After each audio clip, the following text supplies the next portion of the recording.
মাননীয় অধ্যক্ষ মহোদয়, আপনাকে ধন্যবাদ জানাই। একটি বিবৃতি দেওয়ার সুযোগ করে দিয়েছেন আমাকে। কেন্দ্রীয় স্বরাষ্ট্র সমবায় মন্ত্রী মাননীয় অমিত শাহজি তার 3 দিনের পশ্চিমবঙ্গ প্রবাসের সময় তিনি গতকাল একটি চিঠি রাজ্যের মুখ্যমন্ত্রী হিসেবে আমাকে দিয়েছেন। আপনার অনুমতি নিয়ে আমি চিঠিটি পড়ছি।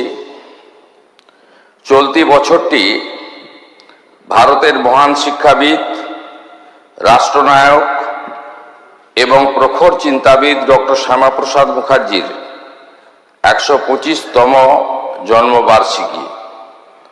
ডক্টর শ্যামাপ্রসাদ মুখার্জি ভারতীয় ভাষাগুলির সংরক্ষণ, বিকাশ এবং তাদের ব্যাপক প্রয়োগের একনিষ্ঠ সমর্থক ছিলেন। তার দৃঢ় বিশ্বাস ছিল যে প্রশাসন, শিক্ষা এবং জনজীবনে ভারতীয় ভাষাগুলির যথাযথ স্থান পাওয়া উচিত, কারণ গণতান্ত্রিক শাসন ব্যবস্থা তখনই কার্যকর এবং জনমুখী হতে পারে যখন এটি জনগণের নিজস্ব ভাষায় পরিচালিত হয়। এই পরিপ্রেক্ষিতে আপনাকে এই অনুরোধ যে পশ্চিমবঙ্গে বাংলা ভাষার কার্যকর এবং ব্যাপক প্রয়োগকে প্রশাসনের প্রতিটি স্তরে উৎসাহিত করার জন্য প্রয়োজনীয় পদক্ষেপ নেওয়া হোক। বিশেষত এটা নিশ্চিত করা আবশ্যক যে ভূমি ও ভূমি সংস্কার কার্যালয় থেকে শুরু করে মুখ্যমন্ত্রীর কার্যালয় পর্যন্ত প্রশাসনের প্রত্যেকটি স্তরে ফাইল পরিচালনা, টিকা অর্থাৎ নোটিং, দাপ্তরিক চিঠিপত্র এবং সরকারি আদেশগুলি বাংলা ভাষায় করা হবে। এছাড়াও নাগরিক পরিষেবা, ডিজিটাল প্রশাসন ব্যবস্থা, আবেদনপত্রের নমুনা, শংসাপত্র, পোর্টাল, ওয়েবসাইট, মোবাইল অ্যাপ, প্রশিক্ষণ সামগ্রী, সার্বজনীন সূচক, সংবাদ বিজ্ঞপ্তি, অন্যান্য সমস্ত সরকারি যোগাযোগের মাধ্যমেও বাংলার প্রয়োগকে অগ্রাধিকার দেওয়া উচিত। পুলিশ এবং আইন শৃঙ্খলা সংক্রান্ত নাগরিক পরিষেবাগুলিতেও যেমন প্রথম তথ্য বিবরণী, এফআইআর, অভিযোগ নথিভুক্তকরণ, নাগরিক তথ্য এবং সুরক্ষা ও জনসচেতনতামূলক বার্তাতেও বাংলার ব্যাপক ব্যবহার প্রশাসন ও জনগণের মধ্যে বিশ্বাস, সুবিধা এবং অংশগ্রহণকে অধিক সুদৃঢ় করবে। এছাড়াও ভারত সরকারের সঙ্গে দাপ্তরিক চিঠিপত্রের ক্ষেত্রে বিদেশি ভাষার পরিবর্তে বাংলায় এবং রাজভাষা হিন্দির প্রয়োগ করা যেতে পারে। স্বরাষ্ট্র মন্ত্রক, আমার অভিজ্ঞতা হলো যে ফাইলের পরিচালনা, টিকা নোটিং, দাপ্তরিক চিঠিপত্র, সরকারি আদেশ, অন্যান্য প্রশাসনিক কাজ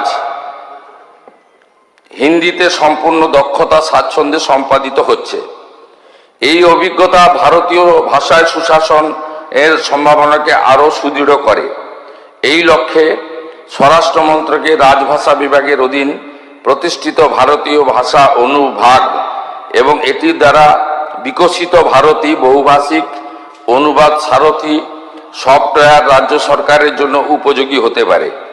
এই বিভাগটি ভারতীয় ভাষাগুলিকে প্রশাসনিক কাজ, অনুবাদ, আদর্শ, পারিভাষিক শব্দাবলী, ডিজিটাল ভাষা সমাধান এবং সক্ষমতা তৈরির ক্ষেত্রে বিশেষজ্ঞ এবং বাংলা ভাষার ব্যাপক ও কার্যকর প্রয়োগের জন্য প্রয়োজনীয় প্রযুক্তিগত এবং প্রাতিষ্ঠানিক সহযোগিতা প্রদানের সচেষ্ট।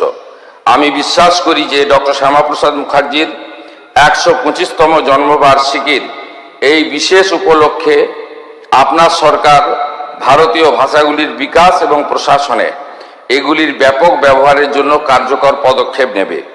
এটি কেবল সুশাসন শক্তিশালী করবে নয়, বরং ভারতের ভাষাগত সাংস্কৃতিক ঐতিহ্যকে শক্তিশালী করার দিকেও একটি গুরুত্বপূর্ণ অবদান রাখবে। শুভেচ্ছা সহ আপনার অমিত শাহ। আমি এই পরিপ্রেক্ষিতে রাজ্য সরকারের পক্ষ থেকে ঘোষণা করছি, আগামী 1 সেপ্টেম্বর 2026 থেকে পশ্চিমবঙ্গের সর্বস্তরে আমরা বাংলা ভাষাকে বাধ্যতামূলক কার্যকর করলাম। আমাদের সরকারের পক্ষ থেকে এই সময়কালে অনুবাদক বা অন্যান্য যে বিষয় থাকবে সেগুলো করা। ভারত সরকার বা অন্যান্য রাজ্যের ক্ষেত্রে আমরা বাংলা ভাষাতে চিঠিপত্র করব, উত্তর দেব। তার সাথে সাথে ভারত সরকারের সঙ্গে যোগাযোগ সংক্রান্ত বিষয়ে আমরা বাংলা ভাষার সাথে হিন্দি ভাষাতেও উত্তর বা প্রশ্ন চিঠিপত্র আদান প্রদান করব।